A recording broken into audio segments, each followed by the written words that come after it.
senhores telespectadores, eu vou hoje falar-lhes de uma figura literária que, de certo modo, era o grande nome no tempo em que eu era estudante. Vou falar-lhes de Ferreira de Castro. Está aqui um bronze, que aliás não está assim muito parecido. Eu ainda o conheci e ele não tinha este ar seguro e conselheiral, não. Tinha um ar de uma grande bondade.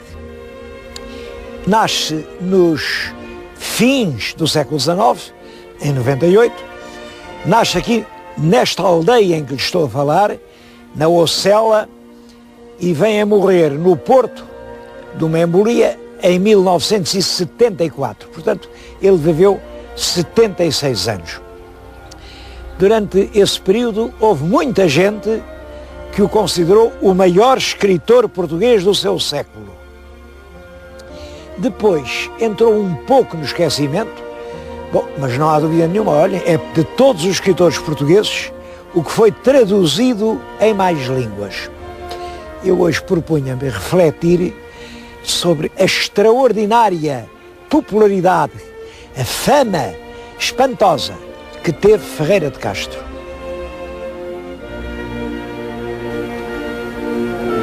O Ferreira de Castro nasceu aqui nesta aldeia e era filho de gente pobre. Bom, a casa em que ele nasceu está aqui em frente. Como veem, é uma casa modesta, mas não miserável. Mas os pais não eram donos daquela casa. Eram apenas caseiros. A casa era de um senhor comendador. O senhor comendador, que além daquela casa, tinha muitas outras, porque um senhor comendador era um homem que tinha vindo do Brasil e tinha vindo rico. Portanto, o Brasil era uma sedução. Os pais puseram na escola primária. Também ainda existe a escola primária que ele frequentou. O exterior é igual. Ele deve ter andado ali entre 1906 e 1910. Estava ali quando se proclamou a República. Foi sempre um aluno muito bom. Aqui nestas vitrines mostram-se os ditados dele. Não davam erro. Depois mostra-se uma coisa que ainda no meu tempo se chamava as operações. As operações era mandar multiplicar um número muito grande por outro ainda maior. Aquelas multiplicações eram dificílimas, era preciso saber a tabuada de cor. Bom, lá estão as operações feitas por ele, tudo certinho. E há um facto curioso que é este. Em 1911, a Europa e os portugueses tiveram um grande susto. É que viu-se atravessar um cometa, chama-lhe o cometa de Halley. Halley foi o astrónomo que o identificou. Bom, e dizia-se que aquele cometa ia chocar com o mundo e acabar com a vida na Terra. Era o fim do mundo. Bom, foi um susto sério.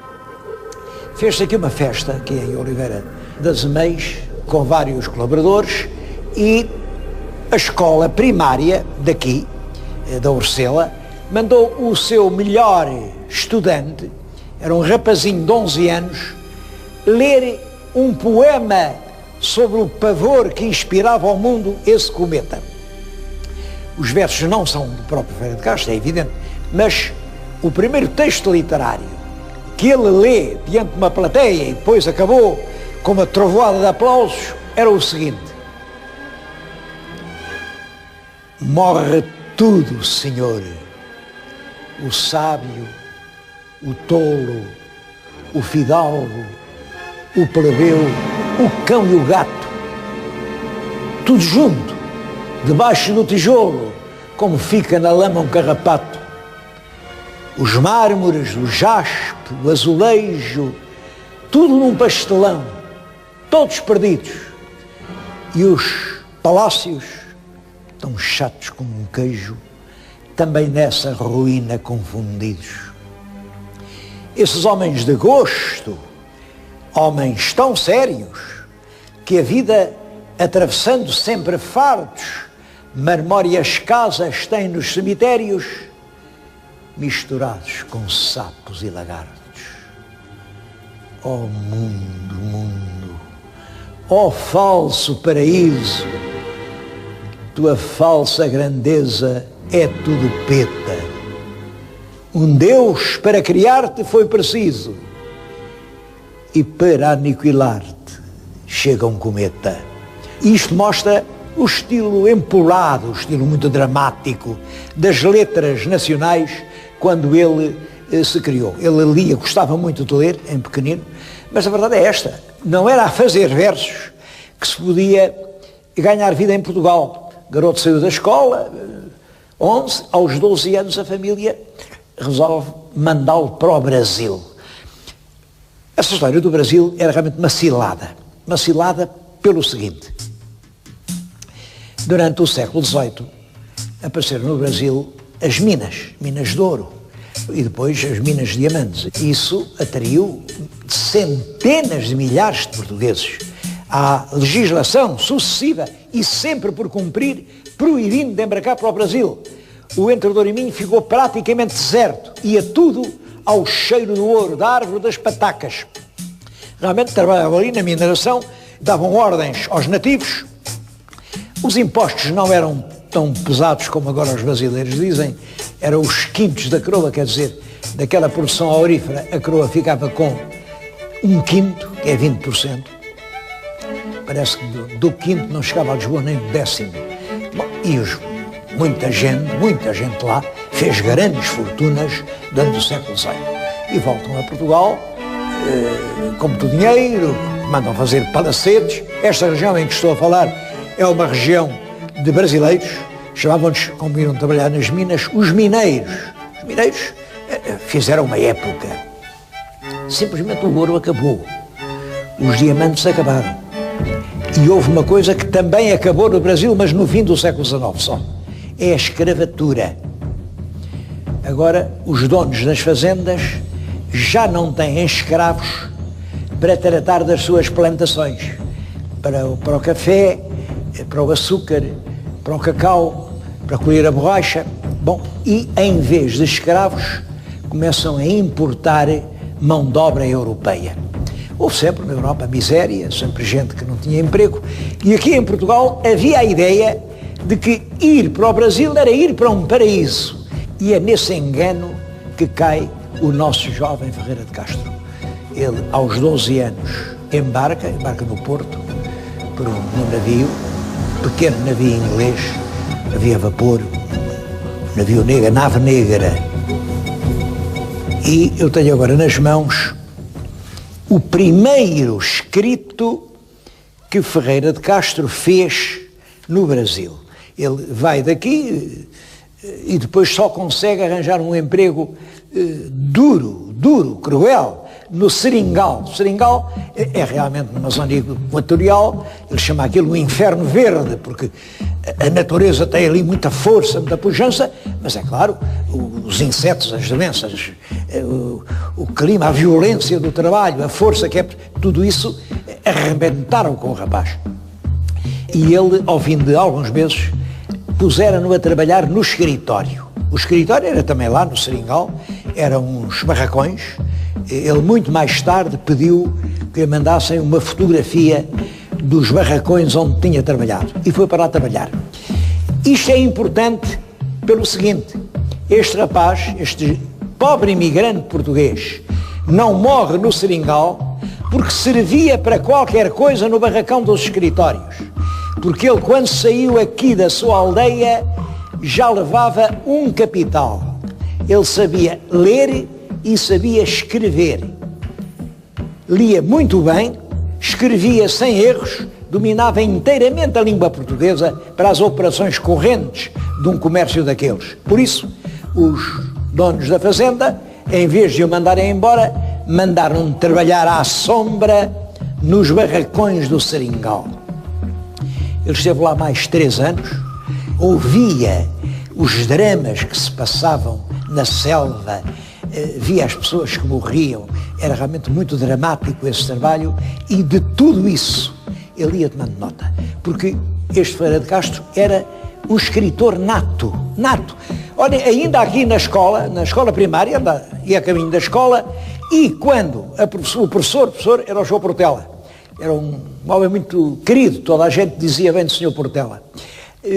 Depois o Sr. Portela estava lá a explicar as 4 operações, a explicar a geografia e os montes de Portugal e as estações de caminho de ferro, e o Ferreira de Castro, com a linguita atravessada nos dentes, escrevia versos à namorada. Namorada não, nem isso, porque ela chamava-se Margarida. E ela não ligava nenhuma àquele garroteco filho lá de uns caseirotes pobretos, nada disso. Ela era uma menina bonita e, portanto, nunca ligou a importância. E pegou nos versos que o pequeno lhe mandou, imaginem a maldade que ela fez. Pegou nela, foi à carteira e entregou-os ao senhor professor. Senhor professor, o menino Zeca fez-me estes versos. Bom, é claro, o professor teve que cumprir a disciplina, chamou o menino Zeca e aplicou-lhe uma palmatoada. Parece que foi uma palmatoada benévola, porque se calhar até o professor achou graça aos versos do menino Zeca. Eles perderam-se, hoje não sabemos como seriam. A tal menina Margarida também se perdeu.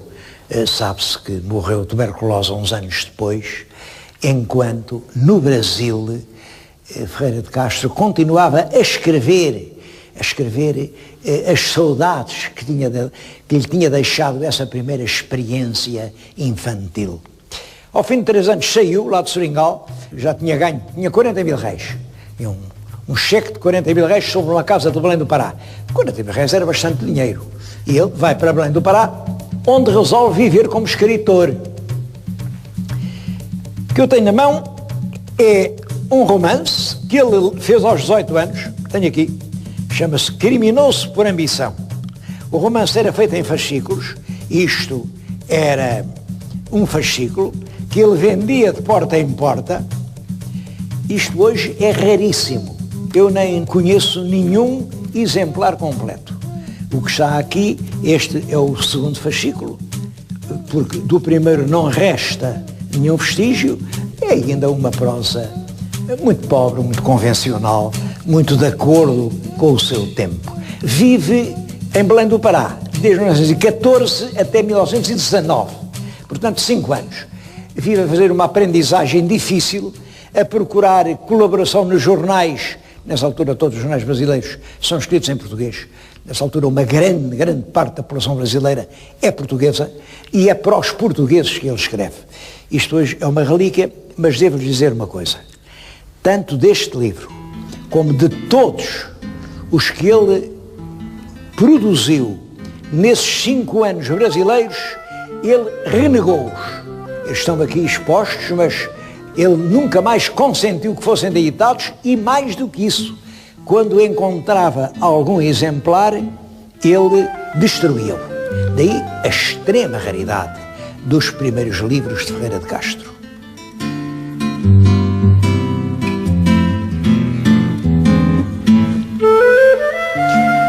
Depois de alguns anos em Belém do Pará, ele procura ganhar sempre a vida como escritor.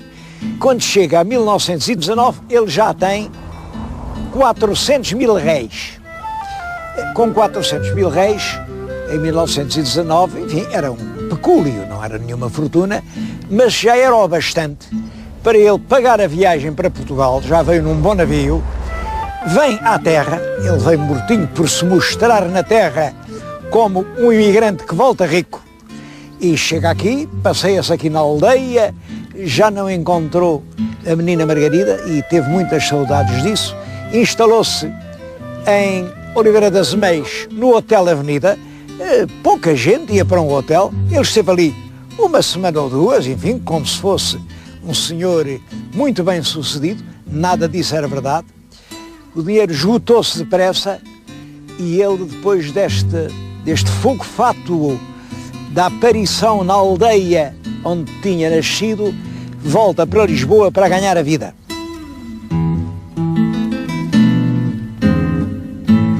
Volta a escrever para as revistas, a escrever artigos, ele escreve febrilmente, ele vive só do que escreve, nunca teve outro emprego, Enfim, e é realmente um escritor, um jornalista, não direi célebre nem brilhante, mas um jornalista considerado pela sua seriedade, pelas suas qualidades de trabalho, até que em 1928 publica um livro que encontra um extraordinário sucesso. O livro chama-se Os Imigrantes. Já viram que eu estou a falar aqui diante de uma estátua de bronze, uma estátua discutível, mas que pretende representar uma homenagem a Ferreira de Castro. E que homenagem é esta? É o Ferreira de Castro despido? Não, não é. Ele nunca se despiu para ser retratado. É o imigrante. Representa o imigrante quando vai com uma mão atrás e outra à frente, como se costuma dizer, não leva nada, mas quando volta, vem para construir aí um palacete, uma casa magnífica. É esta representação do imigrante, esta visão romântica do homem que sai da sua pátria por não ter aqui onde trabalhar, que representa a homenagem prestada ao escritor Ferreira de Castro, diz ali, em 1966. Devo-lhes dizer que esta estátua, na altura, causou um certo escândalo. E houve mesmo um dia em que vieram aqui umas senhoras devotas e vestiram-lhe uma sainha para aquilo não impressionar tantas crianças. Bom, lá-lhe tiraram o saiote, a estátua está como estava. Mas logo 2 anos depois, em 30, ele publica o livro que o consagra definitivamente, A Selva. A Selva é talvez o romance de um escritor português do século XX que mais extraordinária repercussão obteve em todo o mundo.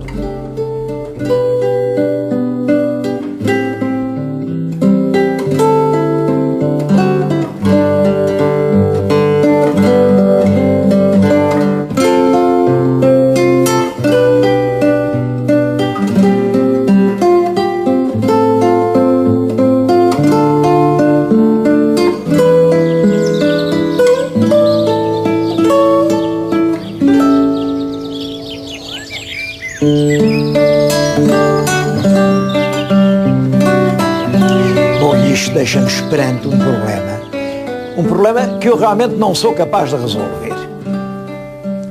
Como é possível que um homem que até aos 30 anos só escreve, enfim, escritos menores, pequenas novelas de circunstância, artigos de revista para sobreviver, exatamente aos 30 anos, publica Os Imigrantes, que tem uma repercussão enorme, e 2 anos depois publica A Selva, um livro que vai ser rapidamente traduzido em quase todas as línguas do mundo.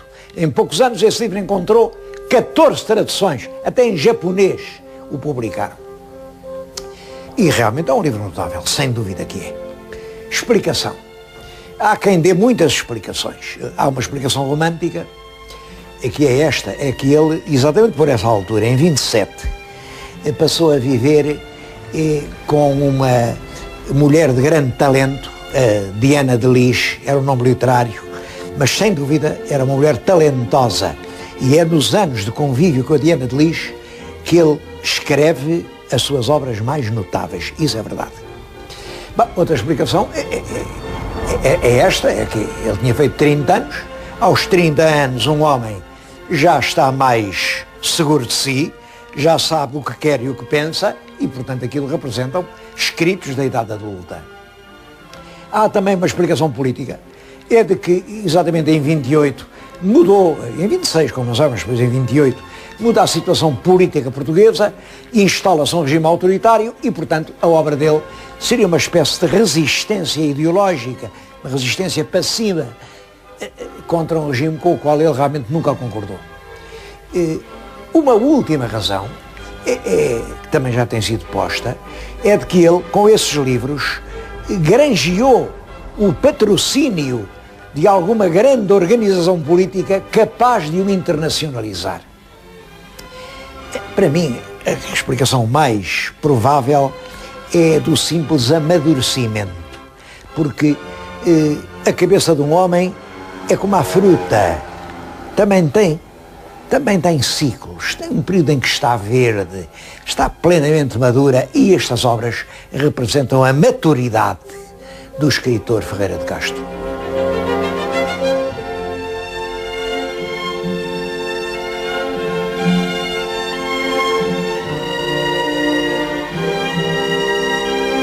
Depois escreveu muita coisa, depois passou a vida a escrever, era já um escritor consagrado, que chovem sobre ele as encomendas, ele não tem tempo para as atender a todas. Ele publica A Eternidade, que é um livro que fica muito abaixo das suas obras célebres. Depois Além e a Neve, também um livro, enfim, que não se aproxima da selva nem dos imigrantes.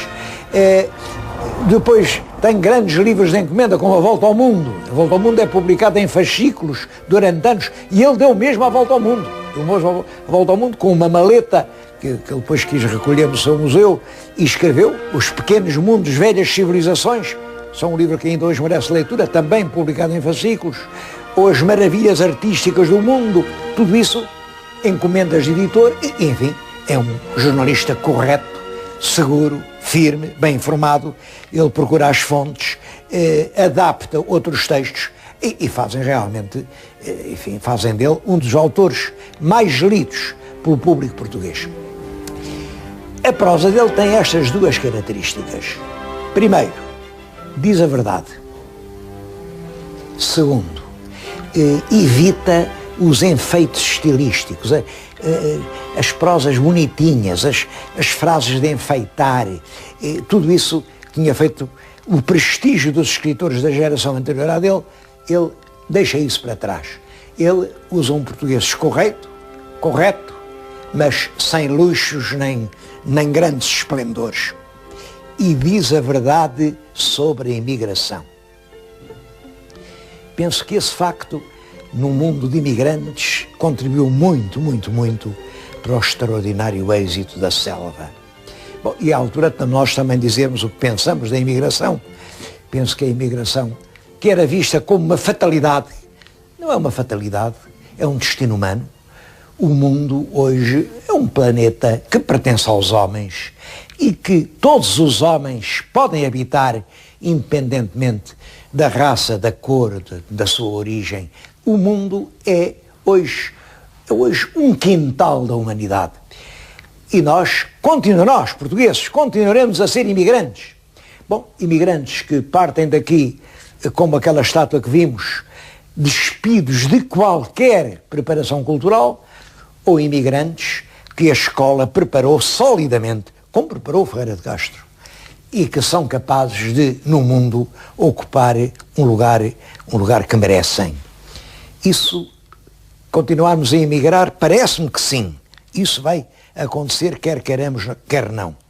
O que está na nossa mão é se vamos exportar para o mundo quadros que ajudem a fazer a civilização e a transformar o mundo numa coisa melhor e mais feliz, se pelo contrário vamos exportar pobres serventes para as tarefas que todos os outros rejeitam, ou mulheres que vão povoar os lugares que todos repudiam. Isso sim está na nossa mão. O problema da imigração é hoje um problema de cultura.